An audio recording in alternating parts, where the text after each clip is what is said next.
expect if a team's, you know, likely to go to a map consistently both in French League and in the regular season, then they probably like it. Otherwise they ban it, right? Just using common sense here, right? So if this TrainHard's technically most favored map, then Rogue are on an uphill battle here, considering the momentum from this is yesterday. Also Rogue most played map.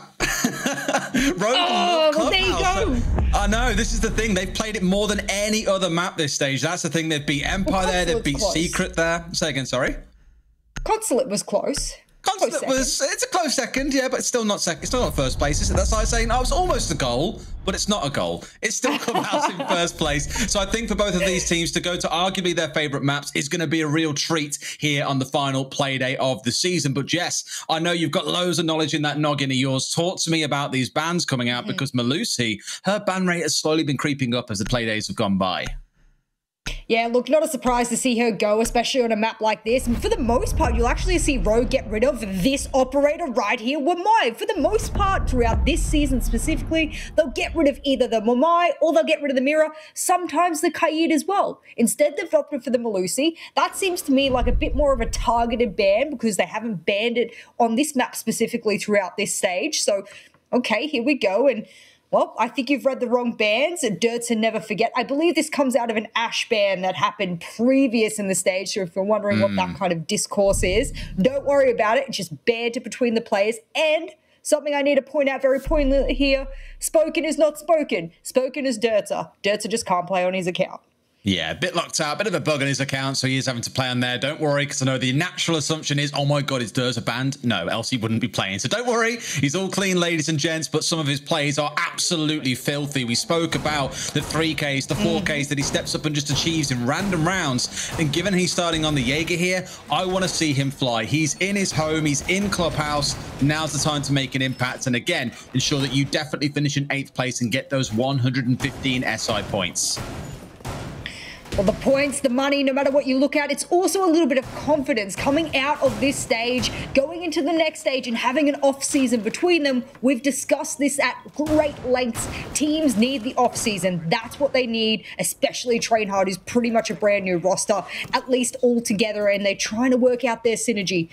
Blaz specifically was one of the big hitters in Challenger League. In fact, I think he was being coined one of the new Shikos.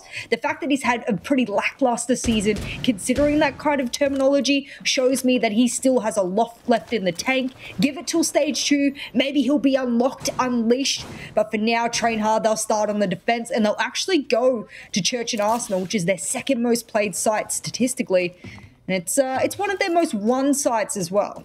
And speaking of, Jess, you're talking about stats. Let's look at the picks on the side of TrainHard here. Who are we seeing? The Kaid that we saw in the example videos earlier, excellently put together by Hap, and Ace, and M. And then we're also looking, of course, towards the Aruni that we commented on. And I think at the time I said something, I don't know why I know that I said it, something to the tune of on maps like this. The lineups can be a little less flexible than they are on other maps. It can be a little more difficult to deal with the Iana laser gates, for example, depending on where they are. Very commonly, you'll have one inside a motor looking inside a church. So I'm thinking here already, how long is it going to take Road to get these hatches opened up? And then what's going to be the game plan for the utility they've got in their back pockets?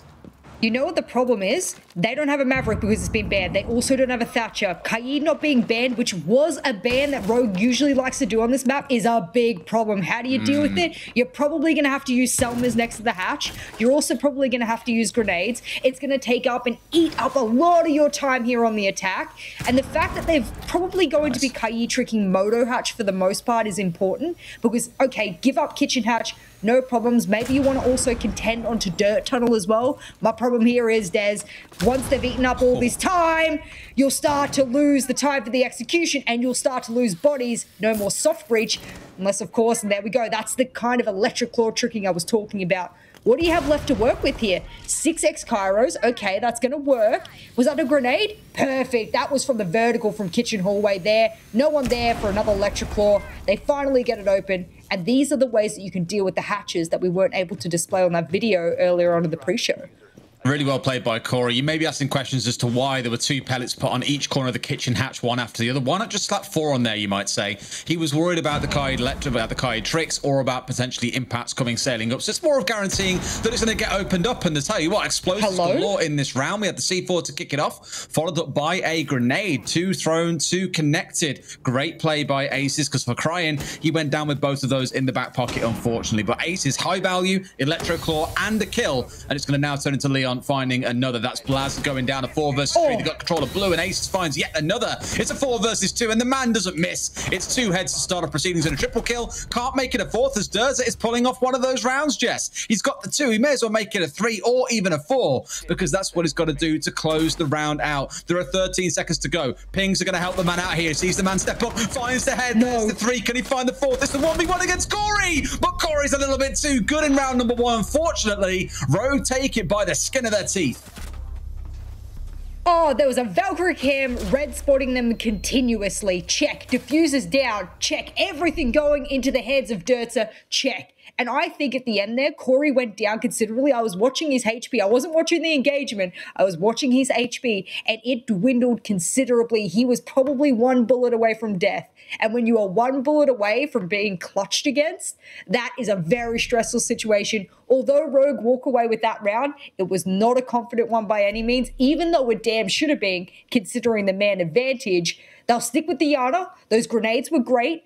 A little bit of a question as to why there might not have been that ADS or a double ADS stack in blue. That's a question here that Dirtz is going to have to answer if they want to go back down there, but they won't repeat it. They'll go up to top floor, and let's be honest, we said it in the pre-show here, Des, one of the least defendable sites overall in EUL, so they're going to have to pull out something nasty. Probably going to see a good bit of vertical play coming through too, I think, with the Kaid being brought out once again. Likelihood is you want to get underneath and clear that out from below. So keep a very close eye on Leon in this round. Potentially the grenades coming out of both Aces and Crying. And looking back at the last round, we touched on the impacts of those grenades as they came out from Aces. Here is said grenade as it sailed through and caught the player out inside of blue. You commented on there was no ADS stack set up there. It was just the Aruni all by themselves. Not really a spot you want to be playing into, by yourself, to be completely honest. But again, a close round. Let's see how round 2 develops and see if this is going to descend into a bit of a chaotic first half. Well, that's the Aruni as well. If you guys missed out on the pre-show, you missed out on so much good analysis and discussion. We spoke about Aruni. We spoke about this very map. It's almost like the teams knew that we wanted to bring in this map. Now, if you're wondering where those electric claws are, well, what they've been able to do is place one above the drone hole, but they've given it up. What's the point of doing ones where you're trying to evade things like a Kali, etc., when the Kali's not going to be there? You know Maverick's banned, so you could place it anywhere on the wall and force them to go below, and then possibly electric claw trick on the drone hole later on into the round. I think they look like they might possibly want to get Leon Gids in below, and that's what they'll do, but it will take a lot of manpower to do. You don't want to be peeked from red. I think M showed the best angle all the way from the lobby, double doors to deal with this vertically, but you then still have to shoot the electric claw from underneath. That puts you in so much danger. That one that she 100% hit first time, right? Yes. Look at that. That's not enough. 100% hit first time. I'm sure that would be the case. And now they have blown the floor out with Leon below. Has gone through both of those impacts. So your best down well hope they could get rid of it, which they shall do. Off the top of the wall, things opened up. CC breaches opened. 1 minute 15. Maybe not as quick as you'd hope, but with the vertical play requirement, you've got to make sure the downstairs is safe. I wanted to have a chat though, Jess, about the laser gates, and more specifically, how it's going to burn quite a bit of utility trying to get this guy off a catwalk. Here, Aces has gone hyper aggressive and just pushed in underneath and said, hey, I'll happily take the challenge, but they know nowhere at. Nice shot to Crying, does lose out on the next one. Did flip the right direction, but nothing to be found when Durza, with a lovely angle from upstairs inside a cache, looks straight down through the double wall, through lounge, onto the player in garage, and it's now more of a graveyard than it is being held by either team, as the attackers have lost 2 and Noera is dead in there. Unlucky timing, Leon. Nice try, buddy, but 4 versus 2 for TrainHard, Jess. It just seems like a bit of a disjointed push here from Rogue. They've got 60 full seconds left to play with. Look how many drones are still in the pocket of Aces. He doesn't seem to understand that intel is an opportunity for them here. He just wants to go boom, boom, pow. He's got the grenades out. He has the ARX. His head will get taken clean off of his shoulders by Durza. And we've seen him use many of these angles to great effect. And when you're in a 4v1 situation like this, you're just attempting to try and collect a little bit of time to calm down your team. You're also trying to pad the stats. And I think overall here, Des, this should be a wake-up call to Rogue that you cannot push TrainHard without coordination. Yeah, it's a little bit dicey. I mean, normally you have pressure coming through on Garage Door if you're trying to get rid of the player on Catwalk, but clearly they thought getting underneath would be enough. Durza completes his second 3K of the game so far. So for the guy we were talking about coming out with these miraculous 3Ks to save rounds every now and again, he's had 2 in a row so far. Great start for him and for TrainHard. Given how dicey round 1 looked for Rogue to take the win and how convincing the second round was, I think we've seen a different team step onto the field today, Jess.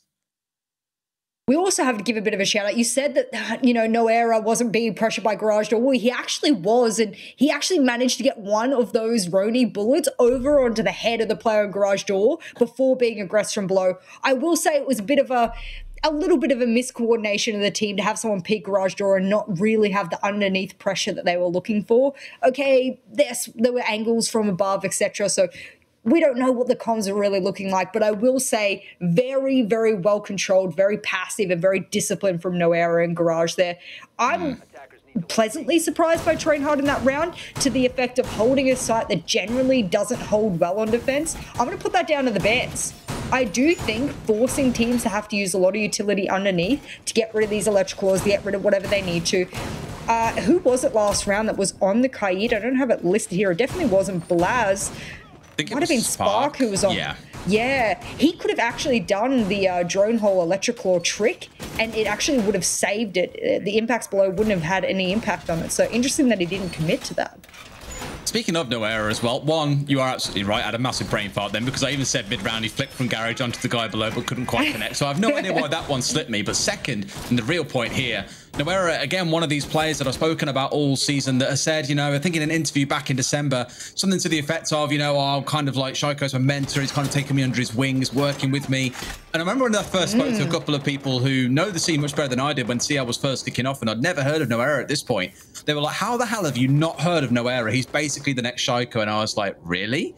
And it didn't really manifest itself in Challenger League. It hasn't yet done so in EUL, but you can see the occasional round where he does gun well. So maybe it was high praise that wasn't necessarily justified at the time, but I believe there's potential there. As we keep on saying, him and Blaz could be absolutely enormous for the team as long as they get themselves in the right mind state. And given the rocky nature of this season, I think it's fair to say we need a bit more time for them to really build up to that. Well, the type at this kind of range can have a little bit of a kick, and even a tier 1 player can struggle with it. Blaz, however, on the AUG, he'll have less recoil to worry about. So if he was to peek it again, he could have had major damage to the diffuser holder of the Hibana. This is what we were talking about before. How do you want to deal with these walls? Okay, spot out the electric claw. It's within grenade range. How many ADSs do we have to deal with? Well, my banned as well, so that's the only one you're going to have to deal with. Grenade will sail in. A question again, where are these ADSs being placed on this map? Where is Dirtsa committing them? Because so far, they've had very little effect on multiple rounds. Stacked out towards the extended hole, and I guess if you assume that the attacking team will commit 4 or 5 members to pushing into CT first, it makes sense. But Rogue have gone for the approach that not a lot of teams in EU have adopted, to be honest, for the longest time. Many will just leave Jacuzzi closed and say, we're happy with CC control, we're happy with the south balcony, that does us enough. But here, a bit of a change of taste maybe. Crying up on main stairs, sees the man, the C4 comes out, but he shoots the man and the C4, doesn't get the kill. But Aces is a little bit worse for wear now, down to about half HP, and grenades are going to sing in. Both Aces and Crying committing those forwards. So we're starting to see the setup coming together for Rogue. There's no one inside of Gym because they can't play in there comfortably. So TrainHard very gently being pushed back in towards the building here. So there's more room for Rogue to get in and start thinking about their execute. So many grenades raining left, right, and center. None really had the effect they were looking for, but the guns do, and that's Corey. He'll take out Noera, who we just talked about before in Garage. Crime will then take out Dirtsa, and a 1 HP Corey, that's better than a dead Corey. In a 5v3 situation, 35 seconds left. They're doing everything they need, but Blaz is right up on the breach here, and I tell you what, Des, I'm a little bit worried for TrainHard because there's so many members getting swarmed around. Couple of like 1v1s, 2v2s starting to square up around the site, and it looks like, oh, for Spark, who's in a 1 versus 2, might still walk away the victory. If he gets the shotgun kill, he does. That's a good neat couple of kills with an assist from Blaz out back, who actually collected the kill. But now Spark has got to do it all as his teammates lost that fight over on the breach. One swing, second one was coming in, but Rips closes it out. Again, another close round, very akin to round number 1, but Rogue still walk away with the round win. You might look at that and say, oh, why did they take 2 1v1s? And then, yes, okay, the swing did come in a little bit slower there from the last player, but that was the right call. Do we go for the plant? Do we bait them out? Well, no, because then possibly you are engaging in 2 1v1s. Why not take the last 10 seconds to look for the player? You know which room they're in, push together, confirm the kill, especially against the player who, okay, at short range, if they had the shotgun out, that might have been very dangerous. But the SMG-11 doesn't have a lot of ammunition in one singular mag, so if you know he's got it out, you're pretty good and safe on to push in as a double kind of double trouble, that triangulation there. Nevertheless, this one looks like a little bit more of a rougher game for Rogue than their game yesterday, I'm going to be honest. So far being challenged and being stretched. We'll give it to the second half to see how things shape up on then. It might be a very different story altogether. I was going to ask you a question about the SMG actually there, because I agree with you when I saw it. I was like, 2 separate 1v1s spaced out about a second and a half apart. Is that the second player waiting on the reload in your opinion?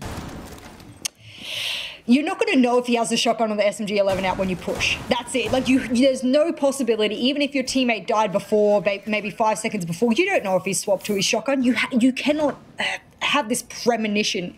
All you can do is push and hope that you guys peak at the same time triangulated, and they couldn't have known he was right up on the door. They might have thought he was out towards a mirror spot or underneath the hatch. So for me, I think it was a bit of a Hail Mary from them. I think it was the right call, but I definitely think they should have pushed in closer proximity. This is interesting. What you're seeing the castle do here of Noera is setting up the castle barricades as if they're playing this SSG strat, the kind of roam that we're all used to seeing, but normally you complete it with a mute and a mozzie on the top floor. Even having this double wall reinforced out makes me think that actually Spark's going to hang out on the ground floor, so it's not going to be a full 3-story stretch, but it is going to be we want to hold the ground floor here and cause a bit of trouble. Really curious to see if this works out, because they could very comfortably break in through the front door, take control of bar, and you've already done the hard work for them of opening up the hatch. No Kaid in play either. Rogue could be able to go and start thinking about and execute incredibly quickly. I have so many questions and I'm trying to take it all in, because look at this. If Leon runs in, uses the rotate the castle just made, look at that. It negates all of the castle. It negates everything. The drones are in full force. The yellow pings come out, and guess what, TrainHard? It's a great idea. I won't take that away from you. But when you have a Leon Gids on the Ash and a hot drone in front of him, you are not prepared for the full force of what Rogue can bring. This is the problem, and normally why you want the support from above from a Mute and a Mozzie. And they did have, I believe, the Jaeger and the Valkyrie upstairs to try and provide some cover, but all they're going to keep on doing here, Rogue, is just keep on flooding in, cut off this rotate back to site. If you control bar, like you saw in our clubhouse segment earlier on, you have so much control of the rest of the map, the ability to rotate and control key choke points if you want to. I think here it's more work for TrainHard to be able to recover and get everyone back safely, because at this point, Blaz is still out in Strip Club and nowhere really near the site right now, and I'd be very surprised if he gets back there safely. What? Oh no, he thought someone might have been pushing him. Yeah, he was hopeful someone was pushing him from the strip door. 10 seconds prior, there was someone on strip door, so I get what he was thinking. Well, I don't think he has to rotate into the billiards bar. Dirtzer will be able to get on out, but Blaz will get caught on out on his rotate. Aces will take him down. And whilst Dirtzer look like he wants to capitalize on getting that number advantage or try and even out the numbers disadvantage that they have now, he is better off going back to site, playing the last 50 seconds of this round, because let's be honest, I mean, with Leon Gids going down, that's not a huge...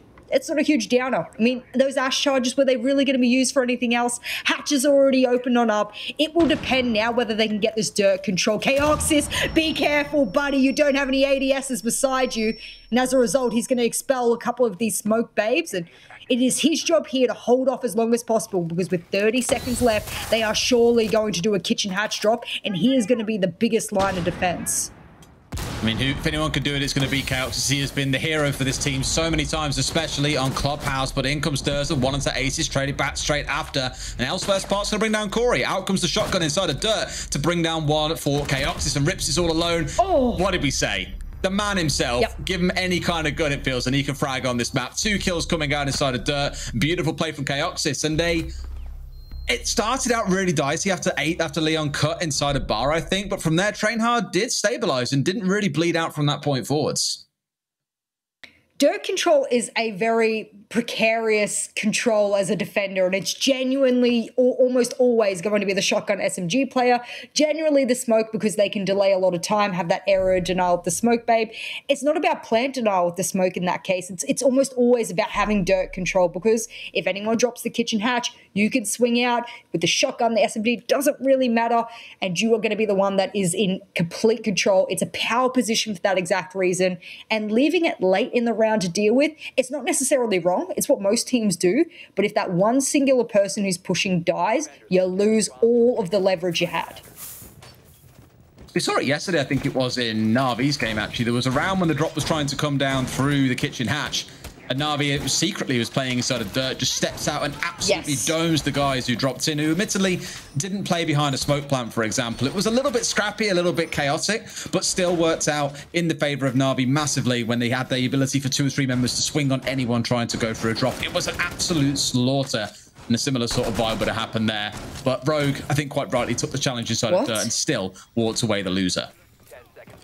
Wow.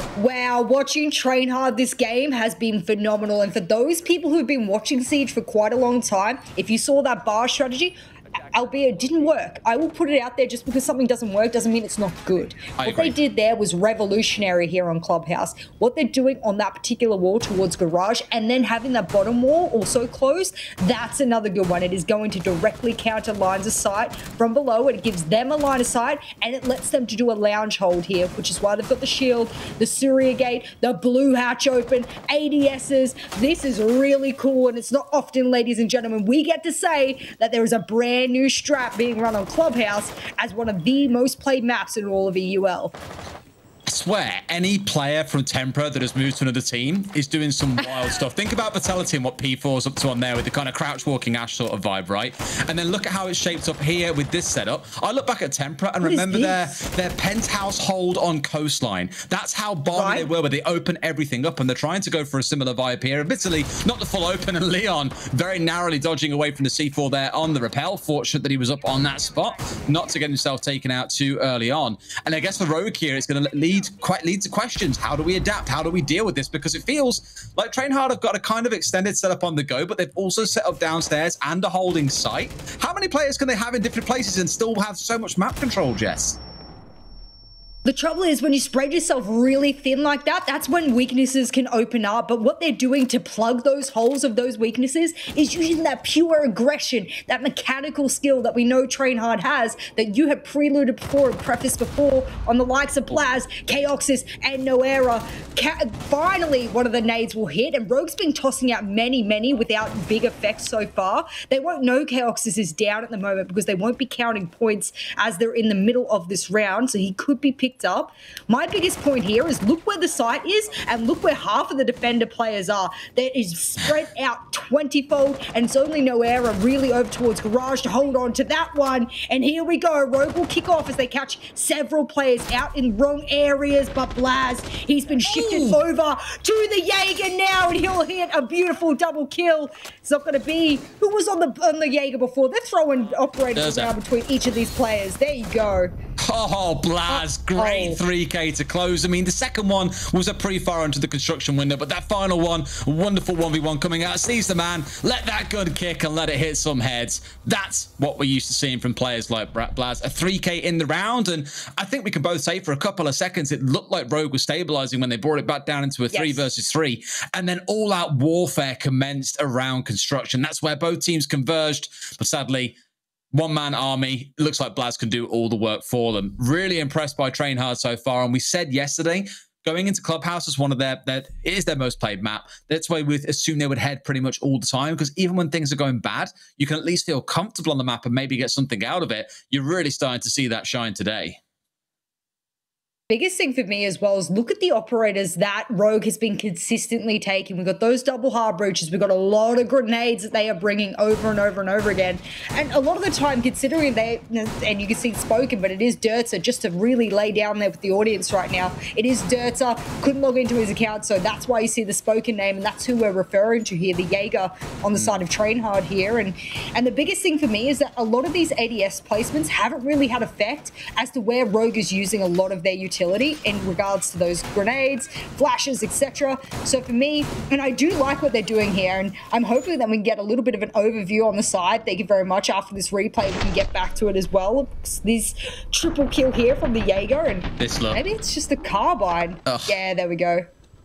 I think you can make any gun with low recoil, which of course is currently being changed on the TTS, but low recoil, spray through with enough bullets in the mag, that's also being changed. Enough moments where you can just pre-file windows like that and pray that someone's going to peek at the exact moment. And unfortunately for Corey, he stepped straight into those bullet lines and took one to the brain. Either way, round number 6, we're going... Hello? Where? Hello? No, not the same window he did last time. I knew, yeah, it was the rappel from Corey on the angle. Wow. He re-challenged it. Okay. So the trouble is that last time they held gym and bedroom, Blaz was on this exact window. Corey was very aware and he challenged it. And I did say that with the type at that kind of range, even as a tier 1 player with great mechanical skill, which Corey has, that is still going to have a kick. If you miss one bullet against an AUG with almost no recoil at that range, you will die. And all it takes is one bullet to the head and Corey is flattened. That is the Habana out of commission. That is big damage because that is hard breach. You touched on a point there that I did want to mention, actually. Leon has been playing things like the Ashe and the Zofia all game long, and we knew that he stepped into this IGL supportive role for a while. It's been Rips and Corey on those roles all day so far today, and Corey surprises me, given he's been the main entry for the team for the longest time. So a little bit of a change coming in. Maybe they're thinking, look, last play day, we've guaranteed top 4 here. Let's not so much mess about and throw the game, but let's try some different things here. So we'll come stage 2, we've got some more ideas to experiment around with. I'm not entirely sure, but it is interesting to see. Well, this is a pretty default meta setup here, having that line of sight so that Blaz can assist the player in cash. Speaking of the player in cash, can't even put my words together here. He's barely alive. Grenades will rain over, and this has been something that Rogue's been putting a lot of emphasis on. Get those grenades. They have 4 almost every single round, and whether they're getting rid of shields, whether they're getting rid of bodies, they're trying to use it to good effect. I wouldn't say that it's always been used to the best effect, and that might have just been a little bit of a fat finger there. We know that that happened with Corey against G2 yesterday with the Gone. I'm not going to go too much into that detail there. I think the fat with finger the time management, the pain. No, the Gone was Corey. Yeah, we had the Uno coming off the plant. Yes, but that wasn't. To be fair, he was out of bullets, I read, apparently. Corey had no bullets left. He pulled out his secondary. It was like, oh no, it's a Gone 6. Exactly. So I think that was the bit of the conversation that we heard in the post-game interview. If you guys want to go back in yesterday's game, funny. We thoroughly suggest you do, because it was very, very contentious. This C4, however, not contentious at all, because, well, once Spark gives the call that someone's dropped, he can stand back. That pre-placed C4 can go boom, and it will put this Rogue player sky high, because this is what TrainHard needs. 20 seconds left here. Dez not looking good. Spark at the exact wrong moment chooses to step forward, but he knew pressure was coming in. There is a C4 from below, but Blaz shut down at the exact moment it comes out and connects. I think for Rogue, once they were in the 4 versus 3, they knew that it was going to be a pretty rhythmic setup from there and a push forwards. Dare I go as far as saying, Jess, that is the only real round in this half that I felt convinced by Rogue. The other rounds, round 1 and round 3, ended in 1v1s. That was much more convincing. I will say that when we use the terminology convincing, I think the audience can take it the wrong way. And it's something that I myself use a lot. I would say, wow, I'm not very convinced, or I'm very convinced, or you know what I mean? They don't look confident. And it's those kind of key words that people go, oh, well, you're calling them bad. Well, no, because these teams, TrainHard has been near the bottom of the standings throughout the entire season. Technically, TrainHard is a team that you would say is not a convincing team. When Rogue doesn't play convincing against a team that hasn't been convincing throughout the season, that will show you that we are we're being very thorough here in our analysis, that Rogue is not playing as they usually would. TrainHard, however, having a very good game here and on a map that we would expect them to do well on, and they've been having a better season as the past few playdays have progressed. So it's not to say that these teams are by any means bad, but I will agree with you there. I'm not convinced and I'm not confident by Rogue at the moment. You see, sometimes, chat, let's be real, probably in every 10 times that Jess says something about me, 9 times out of 10, she is digging in the grave for me and throwing me in it. But every 1 in 10 times, she does get me out the grave, fill that hole, and pat me on the head and say, it's okay now. That's exactly what she just did. So I'm looking forward to the next 9 blocks of abuse that I get. We'll see how things step forward from here. But let's get into it then. Second half of the game. And again, looking at how that first half went, I say like not really particularly convincing. For me, it was more down to how close those rounds are coming. You're right. They're in 4th position versus the, at this point, 8th place team. And if this game goes to Rogue, they will potentially be the 9th or 10th place team. How scary that will be. It's more, I think, the expectation of Rogue as a 4th place team that rounds will be a little bit cleaner. But if nothing else, it's a testament to TrainHard, and I'll give them that every day of the week. Let's see how things set up, though. It's Chaoxis getting himself a exothermic down on this wall. It is currently muted out, so I need to deal with that before this wall can be opened up. So I'll be relying on someone to get downstairs. But I imagine what happens now is Chaoxis rotates himself over towards something like the construction wall. They get him from there. They get both sides open. Then they start thinking about what the execute's going to be. He did manage to lay that exothermic on the wall, and he is awaiting that mute jammer to be removed. Aces is the one that planted it on the wall. He'll also be the one to defend it from below. And whether or not he lays his life down to do it, I'm not sure. I do think it will be the grenade that will come sailing through, but they need to be very careful. How many ADSs have been committed to this? I would say only 1 and woohoo! Jeez, there you go. He really wanted to keep that wall intact, and whether or not I said throwing a body at it would be okay, well, he seemed to think it was, and there go the smokes. And I'm gonna tell you what, right here, right now, Des, even though bottom floor might not be used, the smoke might not be used for plant denial, it is on this side. So losing your smoke is massive. Yeah, really good setup. And again, you'd always draw questions to where ADSs are being positioned here. I thought we would have seen 1 or 2 on the edge of the server facing out towards that CC wall, but apparently not. Either that or they were cleared out in some way that we quite simply didn't see, but I'm pretty sure there were just none there in the first place. Either way, numbers advantage for TrainHard. And again, let's remember they have gone onto the attacking half here. We commented how CC has become much more attacker-sided than it has been defender-sided lately. The other side's still leaning in towards defenders generally. But I think at a 3-3 point, you feel like it's pretty balanced between the two. Oh, Dirt, so he could toss a grenade in the drone hole right now and get a nice sweet kill. But oh no, it's almost as if Ace has heard me and said, I'm going to take out the player before he can use his last grenade. 45 seconds left here, Des, and I'm going to tell you what, 1 for 1, give him Corey going down and the smoke babes being lost. This actually looks better for TrainHard. I'm not sure they've opened up Con though, but they are going to try and open it up now. And as they do, it looks like they want to do a plant from that side. Look at the positioning. It's far. Crying sat behind them inside a bedroom, just daring them to come jumping in. If they haven't drone this out, this could be absolutely catastrophic. And Aces is doing Aces things. The number of times that I've seen him do the mute swing from red onto the CC breach this season is ludicrous. It's almost like his trademark move. Crying goes for a challenge, and sadly Blaz a little bit too quick on the trigger fingers there. He's currently sat at, what, 11 kills this game? It's unbelievable the damage that he's putting in. And seeing Durza sat on 9, incredible performance in just 7 rounds. Rips in a 1 versus 2. Chaoxis is going to say nay. We shall not be able to do a clutch out here. In fact, this one is going to be our round win, and they pull ahead for the first time in this fixture. A lot of people are going to be questioning, why didn't the player in Con move up on Rips? I mean, they could hear him shuffling around. They heard, and it's a very specific sound that the T5 makes, so you're going to know exactly where that player is coming from. The traces, they knew he was there. Without a doubt in my mind, they knew he was in cash. My biggest thing is that the audience is going to be sitting there going, why didn't he push in?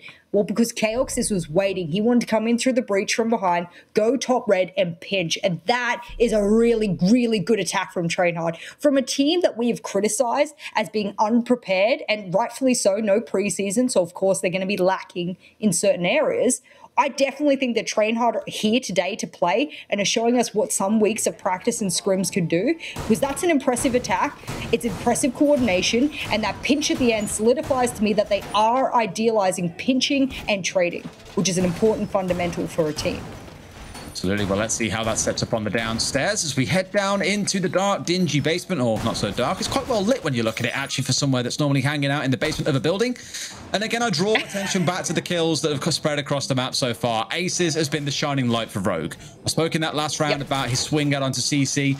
team should know that he is going to do this and have some kind of counter by now, because I remember earlier in the season, he swung with the SMG onto a player that was lay in the spawn area rafters, and it was like, how? Yes, it was against Secret. How does he hit shots like that?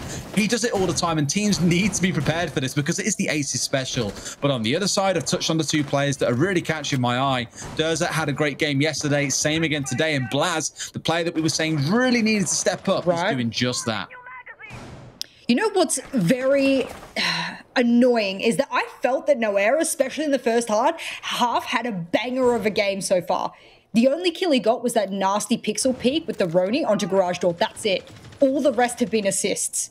And to be able to look at a player and not realize he's holding a breadstick currently is good, because it possibly means that they've been having impacts in other ways, shape, or form. But he has died, you know, for the predominant amount of rounds. He's only got that original pixel peek kill. So maybe, especially if you're going to be the Zofia player, you do need to be stepping up just a little bit more. And, oh, looky here. Of course, he's going to be in the typical, stereotypical Zofia position. And he does look around for that Valkyrie cam, which was in a very prime position. But not a lot of people look up in that area. Always looking down what drones are on the ground, what players are laid down, for example. There isn't really much time to look up.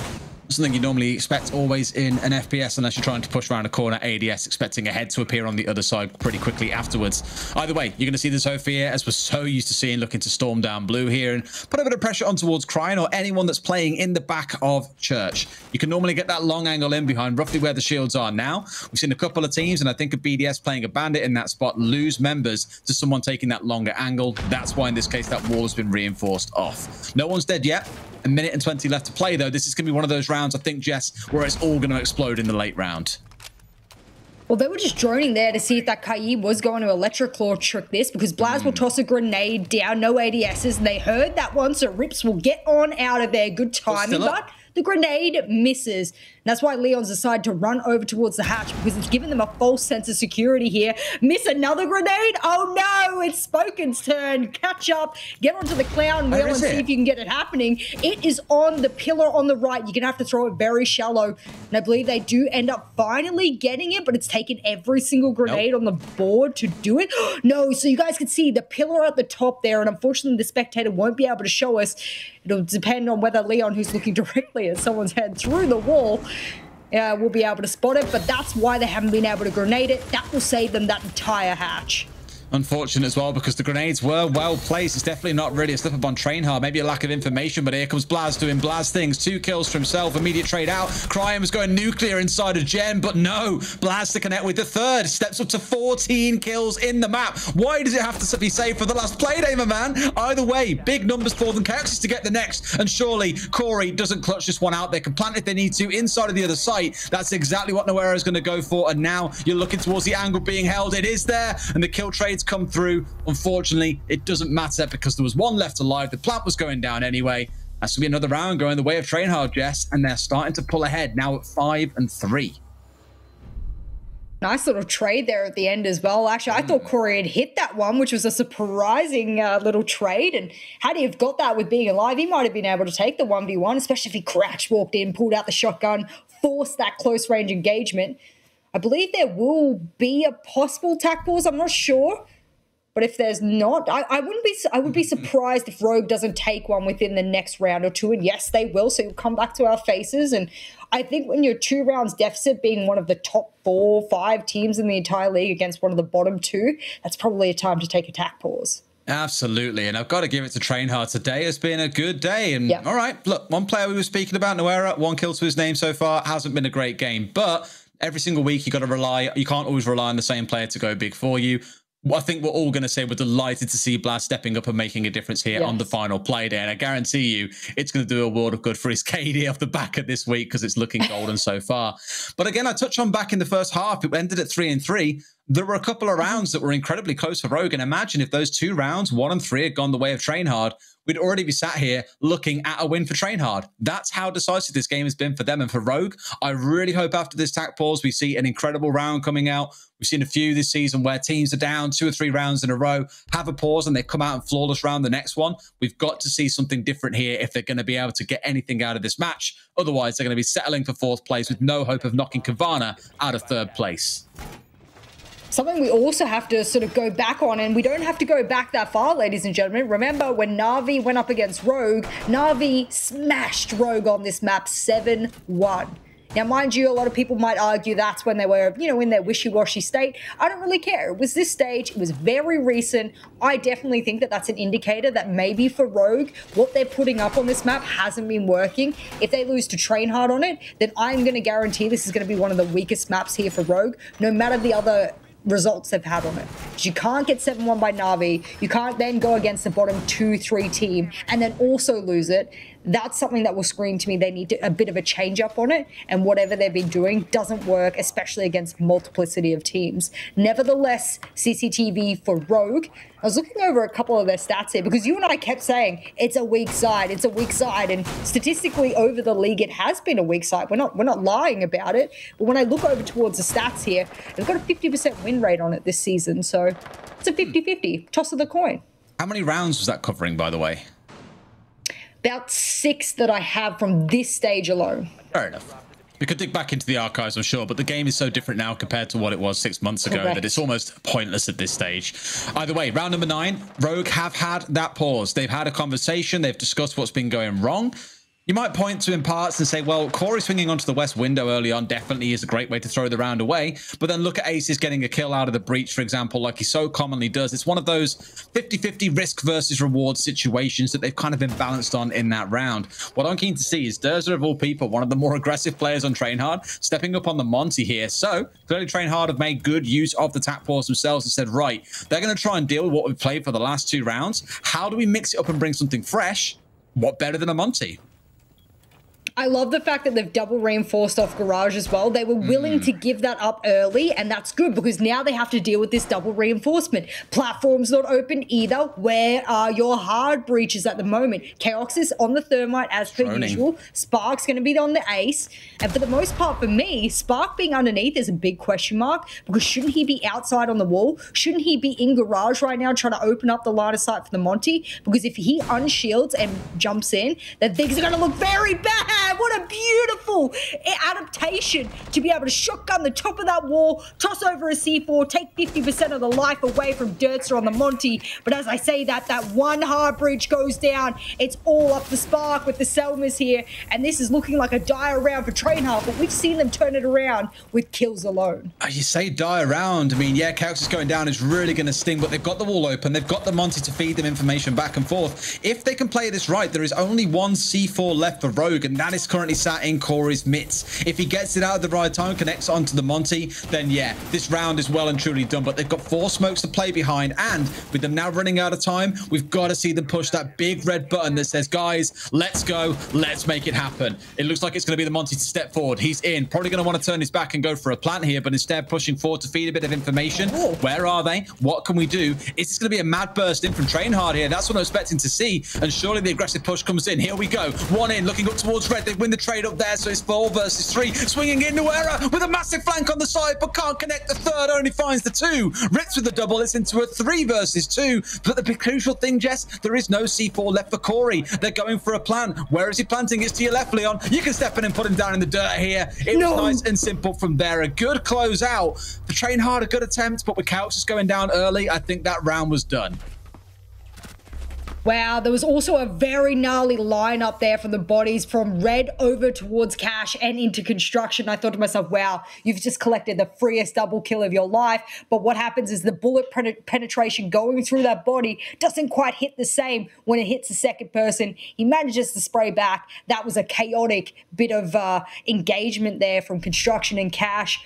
I don't want to say that they were planting in the wrong spot, but I do want to question the fact of when you have that breach open, when you have default plan position, and when you know that there's no one left with the C4 because you've already heard 2 go off, why not just plan default? What is wrong with getting in from Garage, going behind the bomb chassis, and doing a default plant when you know there's no denial? You've also got a shield on your back if you want to do a backwards plan as well. I question that. And the reason I question it is because I don't mind the aggression, but why? I imagine once Noera's got control of top red and they feel they've picked up the 2 kills inside of cash that they need and also had the guy in construction they're fully aware of holding the angle he goes down to, they think, hey, everything is totally clear. The problem is, though, because Noera died in red and didn't retain red control, it was far too easy for Leon to rotate up, come in behind them and put the planter down. I get what you're saying as well. And I but what about before that? What about way before that, when they were just getting garage control and they had that wall open with the Selma charges? Why did they then feel they needed to push in so aggressively? That's my question. Is that part of the TrainHard strategy? Is to, instead of just go for plants, they want to go in and absolutely decimate everyone? Because I argue to myself that that might not be the strategy to play with here. However, this round we got the Pog mats, and this is something I usually see from G2, and I'm going to be seeing it from Rogue here in all the right places. Everywhere you would expect players to be vaulting in a rush in the last 10 seconds. That's where those trust traps will be. And they'll work well in those particular positions, because I think G2 will slap one in that rotate there towards logistics. These are in different positions, only slightly though. How you speak about the kind of going for the plant but also rushing and try and kill everyone, it really rings reminiscent of what we saw out of, say, Citizen for G2 earlier in the season. I always think back to Consulate when they wanted to get Garage, for example, to go for a plant. They go, right, you guys are planting, I'm going for Cafeteria. I'm killing every fool who's sat in there. We're going to win the round off that alone. I get the aggressive style, but it is very high risk versus reward, as we said. You need to find those frags, otherwise it's all going to fall apart. And credit to Noera. He's found 2 kills in that round, only though that brings him to 3 across the whole map. If he connected the triple kill, different conversation we'd be having right now, as it would have been TrainHard at match point. But Rogue are swinging back. 5-4, round number 10. You've already touched on the Frost being brought along here as well. And the Valkyrie has been so prominent in this map. I think if nothing else, the occasional camera that we've seen from the Valkyrie and the usage of it, where it's been placed, information it's feeding, it just goes to show why so many teams are banning it away this season. Absolutely. It was one of the most banned defensive operators mere weeks ago. I don't know if that trend has continued, and I do have it up here. And actually, yeah, it is still the most banned operator by far. In fact, it has a 55 or more ban rate. And you know what else needs to be banned? These grenades from both of these teams that they've been absolutely demolishing each other with. Rogue, they gave them a taste of the grenade medicine, and now TrainHard is giving them a taste of their own medicine straight back. Okay, well, it's a bite back into 2. And again, for Rogue, now you're starting to sweat a little bit, because if this goes through to overtime, I can't remember the direct head-to-head result between Kavana and Rogue. In fact, Kavana won. Rogue needs to win in regulation time, but their chance is slipping through their fingers here. TrainHard take this round. It's done. They can't take 3rd place. Rogue will definitely finish in 4th place. You've got to see a wonderful play coming out of Crime right now. This is the time to step up. Finds 1. 45 seconds still to play. That is a lot to use here. Goes for another one. Almost collected it. But no, it's TrainHard taking round 10, locking Rogue into 4th place and basically guaranteeing them that they stay in 8th place. I'm kind of gutted. I'm on the desk for the next game between Secret and Empire, and my big point was, if TrainHard lose as expected against Rogue, these 2 teams, whoever wins out of Secret and Empire, take the 8th spot. That is now completely different. There is no way in which TrainHard can lose 8th place now that we are in overtime. They'll be so thankful they've managed to hold on to the money and those 115 SI points. Well, there you go. That will get TrainHard squarely off the bottom. In fact, with a buffer room of 2 whole teams securing that 8th place. We've got a 10-team league here at the moment, ladies and gentlemen. Hence, we've got those 5 matches a day, 10 teams from all around Europe. And whilst the French teams have seemingly been dominant throughout this season, I mean, we've got BDS, who has that French team. Team Vitality has come in as being one of the French lineups. I mean, I was looking throughout all of the regions that are most represented in EUL, and there is a 28% French representation, only then followed by a 20% UK representation. So it's not really UK massive, it's technically French massive. It's been French massive for ages, Jess. Let us have something, okay? We're a small, dwindling country that's currently just left the EU, and it's not a happy time. We'll take any win that we can get, God damn it. Speaking of wins, I've got to look back, actually, and comment on how the story of this game is so crazy compared to what you'd expect. TrainHard, a team in 8th place, against a team that has had one hell of a glow up as the stage has gone by. You think back to week 1 and 2, when they got slammed by Kavana. They only narrowly beat Vitality the next day, then went on to demolish VP, and things started to look up from there. Coming into this game, I think anyone would have said Rogue definitely beat TrainHard, and that's what makes EU so entertaining, is even the lower ranked teams can beat the top 4 on the right day. I love it. Well, I wanted to check the predictions for today and see exactly who had put TrainHard as their pick. You picked Rogue, Milosh picked Rogue, Hat picked Rogue, and picked Rogue. It's a 100% Rogue pick. Not a single one of us picked TrainHard to walk away with the win. Mind you, whoever walks away with the entire win, whether it's in OT or regulation time, will be the winner. And so all Rogue has to do is win the next 2 rounds in a row and then win an overtime to still prove us right. But if you're a big TrainHard fan or you're a French fan, then you want this to be done in regulation time. Those 3 points will be extra valuable, put you well out of any danger zone, and it's also going to be very important for the latter stages of this year. Now, you know what, Jess? Screw us being right. Who cares? Analysts are always wrong. Don't know game. Lol, not high enough rank, whatever you want to say. We live for the underdog stories here in the UK, and that's what I'm living for. TrainHard to come out in the final 2 play days and play the way they have. I mean, yesterday they beat Vitality. On Monday, they almost beat Empire. That went through to overtime. They've had a very late-stage glow-up and showed some of the promise that we thought they might have when we saw this, what felt like a super team being put together here of some of the old Temper remnants and some of the best that we have in Challenger League, or formerly had now, of course, they're in EUL. It's a glow-up that we all wanted to see, but now we need to see if they can complete the journey and not give it away in the dying moments. We even heard from Tortank in that interview before where he said, you know, it's a little bit of a motivation thing. Like, the players are lacking confidence right now, especially in the top league. Corey with the shotgun. I was hoping for a second it was going to be someone following in behind the Yana clone, but no, it wasn't quite to be. Like I say, a lack of confidence doesn't look like it today, especially for Blast, by the way. 18 kills in 10 rounds. There could be another 5 rounds, Jess. Imagine what that could become.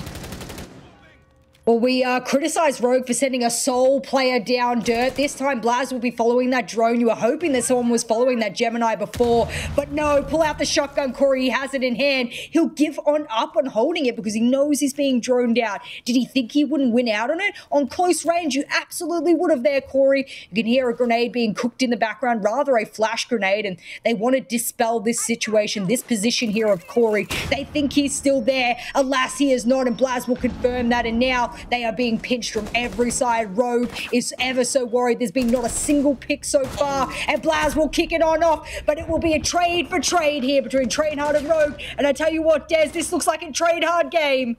It absolutely is. They're stepping in. They're picking up the kills. They've done everything they need to. Rogue have fallen apart at the last hurdle. Will not be able to threaten for Gavanna for 3rd place. They lock it in. But for TrainHard, you can see the looks on their faces. They know how big this win is to say, we can do this, boys. We can bring down a top 4 team. Blaz can drop nearly 20 kills on a map. Unbelievable turnaround for the boys. I'm so excited to see what the offseason does for them and what stage 2 looks like. A little bit of confidence can go a very, very long way, and that looks like exactly what's happened with Blaz here today. Dirtzer yet again having another banger of a match, but he was just bringing the momentum from yesterday's match, Des, so not a surprise, but that is also given a bit of a kick to Blaz. And I'm not going to say it's kills that won, you know, TrainHard that particular match, because there was a lot of really cool strategies.